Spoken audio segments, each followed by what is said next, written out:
जैव मंडल आरक्षित क्षेत्र। आज का टॉपिक है जैसा कि आप देख भी पा रहे होंगे कि मध्य प्रदेश के टाइगर प्रोजेक्ट और जैव मंडल आरक्षित क्षेत्र।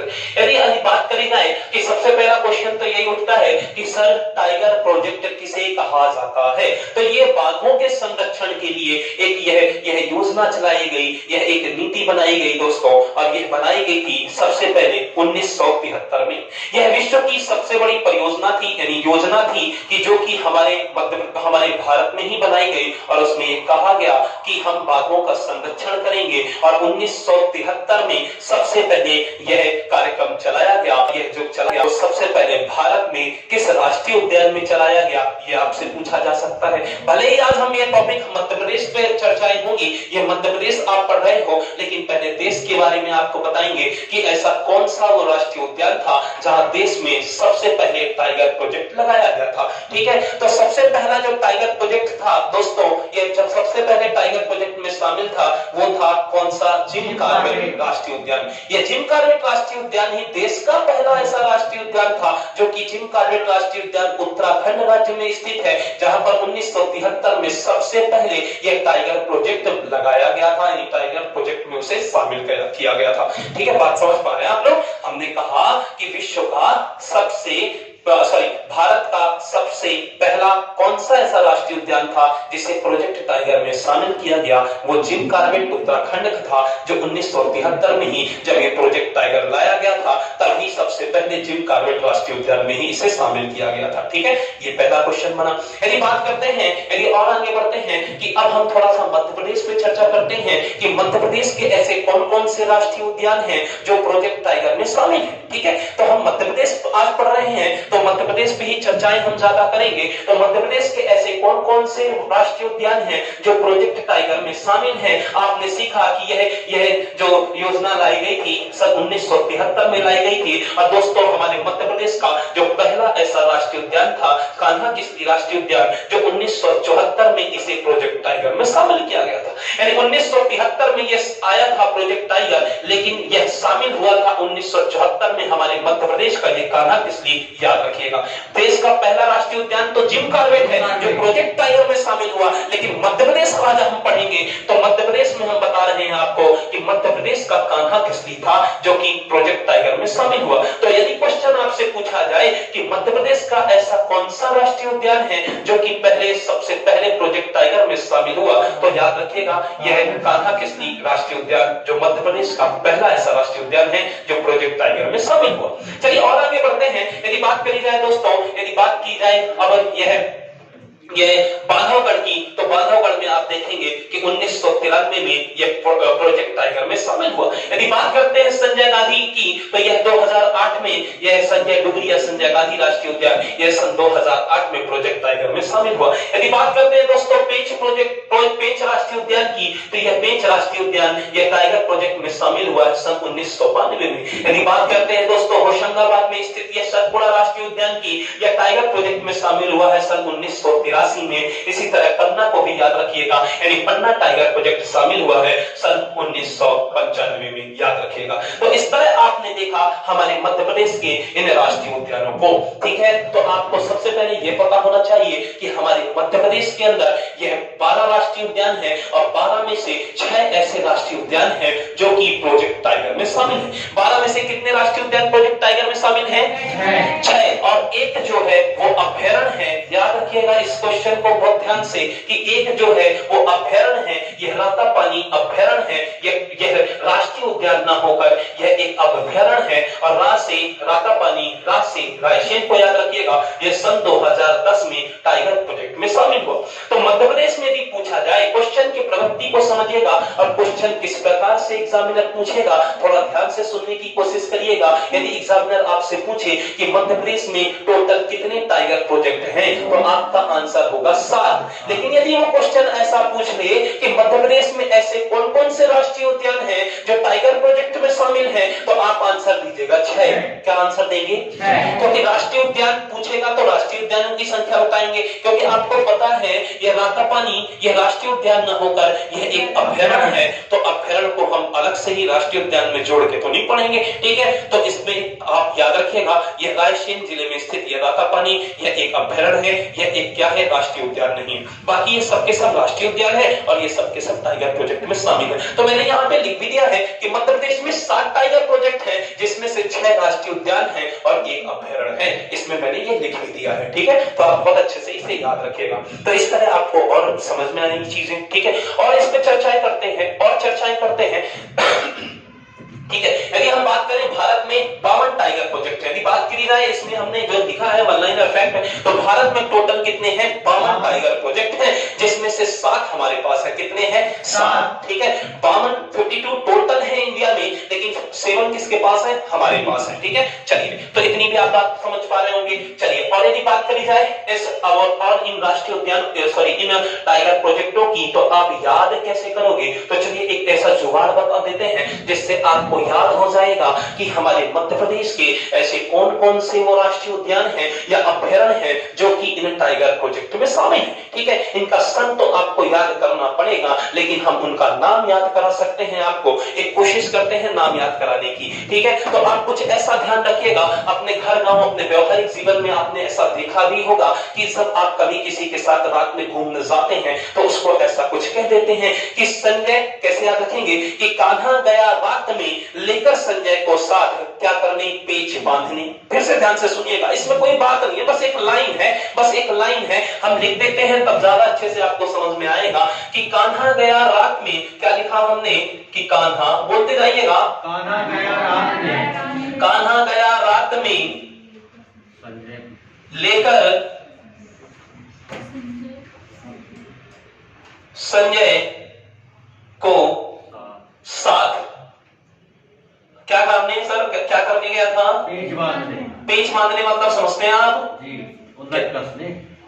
ठीक है ठीक है। देखिएगा इसमें कुछ भी नहीं है, लेकिन बहुत कुछ है। देखिएगा कैसे कि हमने कहा एक साधारण सी बात है, जैसे आप आम बोलचाल की भाषा में ऐसा बोलते भी हो तो बोल भी सकते हो, और कहानी नुमा से अपने से जोड़ के भी देख सकते हो कि कान्हा गया रात में, कान्हा कहां गया? रात में, लेकर संजय को साथ पेच बांधने। अब देखो पेच से क्या मतलब होगा? पेच बांधने का आप कुछ ऐसा दिमाग में लगाइएगा कि जैसे नहीं होता गांव में लोग फ्यूज बांधने भी जाते हैं ना।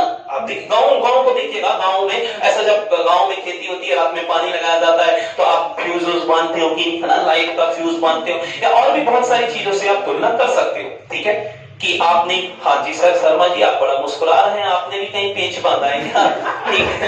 ठीक है, समझिएगा, ठीक है। तो हमने यही कहा जी, बिल्कुल जो आप सोच रहे हैं तो वैसा भी सोच सकते हैं कि हो सकता है आप किसी महिला मित्र से मिलने जा रहे हैं, ठीक है, और आपने ट्रांसफार्मर गिरा दिया हो कि हो जाए अंधेला, और गांव में जब अंधेला हो जाएगा तो आप मिल भी सकते हैं, ठीक है, अपने अपने मित्रों से। बात को समझिएगा। हाँ, बहुत मुस्कुरा रहे हैं आप, है ना। तो चलिए फिर आपको मार भी पड़ेगी, इसीलिए आप एक आदमी को साथ में भी लेकर जाते हैं कि कान्हा गया रात में लेकर संजय को साथ। हाँ, तभी तो वो सर इंतजार करके बताएगा ना कि अभी खड़े रहना, अभी कोई आ न जाए, ठीक है। तो मार बहुत पड़ती है गांव में, याद रखिएगा, ठीक है। तो पेच बांधने का मतलब आप जो समझ रहे हैं वैसा ही समझिएगा, जो भी आपको लगे वैसा समझिएगा। तो यहाँ पेच बांधने का मतलब यही हुआ कि आप अपने मित्र को लेकर गए, और भाई देखे रहना कि ट्रांसफार्मर से कोई लाइट न चालू कर दी, नहीं तो आपका फिर क्या हो जाएगा, आप मान लो फिर फंस जाओगे कि नहीं फंस जाओगे, ठीक है। तो बहुत ध्यान से समझने की कोशिश करिएगा। तो हमने कहा कि कान्हा गया रात में लेकर संजय को साथ। कहां गया? रात में संजय को साथ। नहीं, बोलते चलिए, कान्हा गया रात में लेकर संजय को साथ। ठीक है। आप अपने से तुलना कर लीजिए, आप अपने से तुलना कर लीजिए। अकेले जाने की हिम्मत नहीं होती, रात में एक दोस्त तैयार करना पड़ता, ठीक है, जो हमको बचा सके, ठीक है, या जो हमको बता सके आने वाली परेशानियों का, ठीक है। तो फिर से याद रखिएगा कि कान्हा गया रात में लेकर संजय को साथ क्या करने? पेच बांधने। तो पेच बांधने से आप जो भी तुलना कर सके वो आपके दिमाग के ऊपर है, लेकिन याद जरूर रखिएगा इस पेच बांधने को। तो पेच पेंच बांधने, तो आपको याद हो जाएगा कान्हा से कान्हा किस्ली राष्ट्रीय उद्यान याद हो जाएगा। कौन सा? कान्हा किस्ली। गया रात से रातापानी अभयारण्य याद हो जाएगा। क्या याद हो जाएगा? रातापानी अभयारण्य। संजय से संजय गांधी राष्ट्रीय उद्यान याद हो जाएगा। क्या हो जाएगा? संजय गांधी। ठीक है। सात से सतपुड़ा याद हो जाएगा। क्या याद हो जाएगा? सतपुड़ा हो जाएगा। और पेंच से दोस्तों दो याद रखना, पा से पेंच वो तो लिखा ही है, और पा से पन्ना याद रखिएगा। तो पेंच यानी पन्ना और ये पेंच दोनों, ये दोनों क्या है? ये टाइगर प्रोजेक्ट में शामिल ये राष्ट्रीय उद्यान है। पा से पन्ना, पा से पेंच और बांधने से बांधवगढ़ को याद रखिएगा। बांधने से क्या याद रखना? बांधवगढ़ याद रखना। तो ये पेपर में खूब पूछा जाता है कि बताइए ऐसे मध्य प्रदेश के कौन कौन से ये राष्ट्रीय उद्यान है जो या अभयारण्य है जो टाइगर प्रोजेक्ट में शामिल है। तो आज के बाद से बन जाएगा। तो किसको लेकर जाना? संजय को। ठीक है। तो कान्हा गया रात में लेकर संजय को साथ क्या बांधनी? और आप गांव के लोग होंगे बहुत भली भांति समझ पा रहे होंगे। शहरों में तो चलो ट्रांसफार्मर की व्यवस्था नहीं है, बहुत सारे लोग होते हैं। गांव में ऐसा होता कि ट्रांसफार्मर एक ही होता है गांव का, एक बार बंद किया तो पूरे गांव की लाइट बंद, है ना? हाँ, फिर आप फिर क्या करोगे? पेंच बांधने का कार्य करोगे। ठीक है। तो पेंच बांधने से समझ में आ गया। तो कान्हा गया रात में, एक बार बोलिएगा जरा।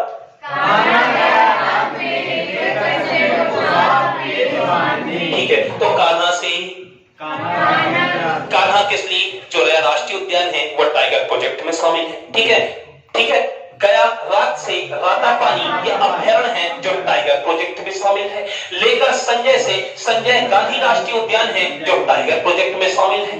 जो कि सात से सतपुड़ा याद रखिएगा, यह भी एक क्या है? यह एक राष्ट्रीय उद्यान है मध्य प्रदेश का जो कि प्रोजेक्ट टाइगर में शामिल है। यह पेंच से दो याद रखना, पा से पन्ना और पा से पेंच तो लिखा ही है, तो याद रखिएगा यह भी टाइगर प्रोजेक्ट में दोनों के दोनों शामिल है। और बांधने से बांधवगढ़ याद रखिएगा, यह भी प्रोजेक्ट टाइगर में शामिल है। तो टोटल संख्या कितनी हो गई? 7, और जिसमें से 6 के क्या है? राष्ट्रीय उद्यान, और एक क्या है? अभयारण्य है। तो इस तरह आपको याद हो गया ये मध्य प्रदेश के ये टाइगर प्रोजेक्ट जो कि हमारे मध्य प्रदेश में है। ठीक है। इनकी संख्या टोटल 7 आज के बाद से बन जाएगा। सबसे बन जाएगा पक्का? चलिए, बहुत बढ़िया। तो इसके बाद और आगे बढ़ते हैं, अब हम चर्चाएं दोस्तों करेंगे मध्य प्रदेश में स्थित इन जैव मंडल आरक्षित क्षेत्रों की। कौन किस पे चर्चा होगी?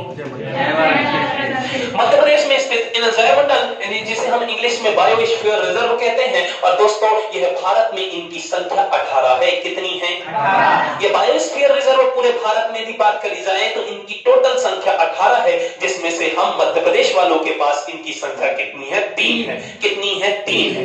3 हमारे मध्य प्रदेश के पास है, जो कि पूरे भारत में किसी राज्य में स्थित यह 3 जो बायोस्फीयर रिजर्व है वो सर्वाधिक हमारे मध्य प्रदेश के पास है। तो एक सौभाग्य गर्व का विषय भी यहाँ पे बन जाता है कि हाँ, हमारे मध्य प्रदेश के पास 3 बायोस्फीयर रिजर्व है और तीनों के तीनों यूनेस्को की विश्व धरोहर में शामिल है। वो उससे भी बड़ी बात हो जाती है। या तीनों के तीनों हमारे यूनेस्को की विश्व धरोहर में शामिल है, ये उससे भी बड़ी बात हो जाती है। और यदि विश्व धरोहर में यूनेस्को में शामिल यदि बात करी जाए तो हाल ही में यह परिवर्तन हुआ, सन 2020 में पन्ना को भी यूनेस्को की विश्व धरोहर में शामिल कर लिया गया। अब हमारे मध्य प्रदेश के पास यूनेस्को की विश्व धरोहर में शामिल इन चाहे तो राष्ट्रीय उद्यान की बात करें या प्रागैतिहासिक या ऐतिहासिक इन मंदिरों की या महलों की बात करें, टोटल इनकी संख्या कितनी हो गई है? 8 हो गई है।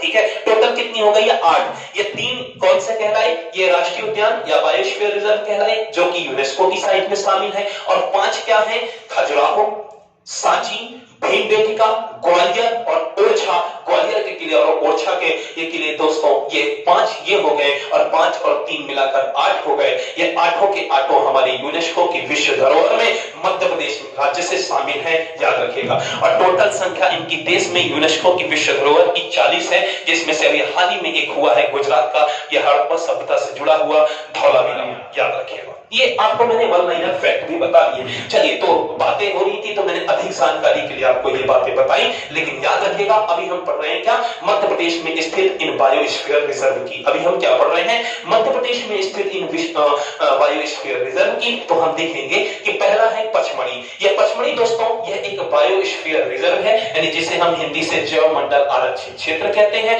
यह एक जैव मंडल आरक्षित क्षेत्र है। सन 1999 में इसे जैव मंडल आरक्षित क्षेत्र बनाया गया था, लेकिन जब ये यूनेस्को की विश्व धरोहर में जो शामिल हुआ वो यू फॉर यूनेस्को है। यू साहब ने जो बनाया है उसका मतलब यूनेस्को है। यह 2009 में यह यूनेस्को की विश्व धरोहर में शामिल हुआ। कब शामिल हुआ? तो आपसे ये दोनों तरह से क्वेश्चन पूछेगा। यह एग्जामिनर आपसे पूछ सकता है कि मध्य प्रदेश का पहला ऐसा कौन सा बायोस्फीयर रिजर्व है, तो वो है पचमढ़ी। मध्य प्रदेश का पहला है पचमढ़ी, जो कि 1999 में बना। मध्य प्रदेश का पहला, ठीक है, देश का पहला नहीं, मध्य प्रदेश का पहला, ठीक है। और देश का पहला कौन सा था बताएंगे जरा? देश का पहला कौन सा था? हाँ बताइएगा, देश का पहला कौन सा था बायोस्फीयर रिजर्व? ठीक है, नीलगिरी। नीलगिरी बना था, ठीक है, याद रखिएगा, नीलगिरी बना था। कब बना था?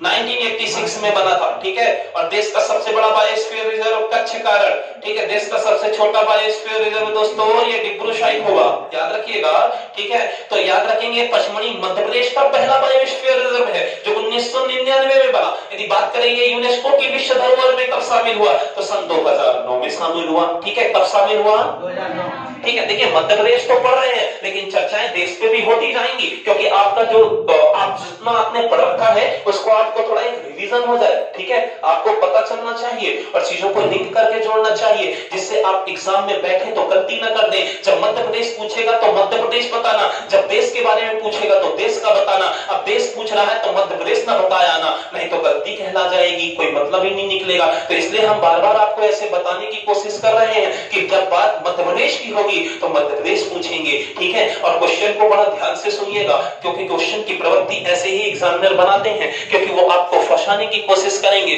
चाहे ऊपर से फंसाएं, चाहे नीचे से, चाहे दाएं से, चाहे बाएं से, कैसे भी फंसाएं, लेकिन पूछेंगे वो घुमाकर ही क्वेश्चन पूछेंगे। तो याद रखिएगा तैयार रहना है हमको, और तैयारी इसी तरह से होती है जब आप क्वेश्चन को बहुत अच्छे से पढ़े हो और उनकी प्रवृत्ति को आप खुद समझें कि ऐसा भी क्वेश्चन बन सकता है, ठीक है। तो एकदम घबराना नहीं है, बस आप साथ देते चलिए, बढ़िया से आप पढ़ते चलिए। तो चलिए ध्यान दीजिएगा, पचमढ़ी मध्य प्रदेश का पहला ऐसा बायोस्फीयर रिजर्व है जो कि 1999 में बना, और ये यू फॉर यूनेस्को में शामिल हुआ सन 2009 में। कब शामिल हुआ? 2009 में, ठीक है। याद रहेगा भी सबको? बहुत बढ़िया। चलिएगा अब देखिएगा 99 9 लगा है और इधर भी पीछे 9 लगा है, तो थोड़ा लिंक कर लीजिएगा, याद आ जाएगा कि 1999 में 99 आ रहा है और यहाँ पे 2009 में भी 9 आ रहा है, तो याद हो जाएगा सन 2009 में पचमढ़ी बना है, यूनेस्को की विश्व धरोहर में शामिल हुआ है। और पचमढ़ी बना कब है बायोस्फीयर रिजर्व? 1999 में। चलिए बहुत बढ़िया। अभी दूसरे पे आते हैं, यह यूनेस्को की यह भी एक जैव मंडल आरक्षित क्षेत्र है जो कि अचानकमार इसका नाम है। यह मध्य प्रदेश और छत्तीसगढ़ में इसका विस्तार है। इसका विस्तार 2 राज्यों में है दोस्तों, और यह सन 2005 में बना है। ये कब बना है? 2005 में। कब बना है? 2005 में बना, ठीक है। तो याद रखिएगा सन 2005 में बना ये अचानकमार, और इसी को ही 2012 में यूनेस्को की विश्व धरोहर में इसे शामिल कर लिया गया। फिर से यू फॉर यूनेस्को, और इसे 2012 में यूनेस्को की विश्व धरोहर में शामिल कर दिया गया। कब शामिल किया गया? 2012 में इसे यूनेस्को की विश्व धरोहर में शामिल कर लिया गया। बन जाएगा अभी, ठीक है, समझ में आ रहा है ये? चलिए बहुत बढ़िया।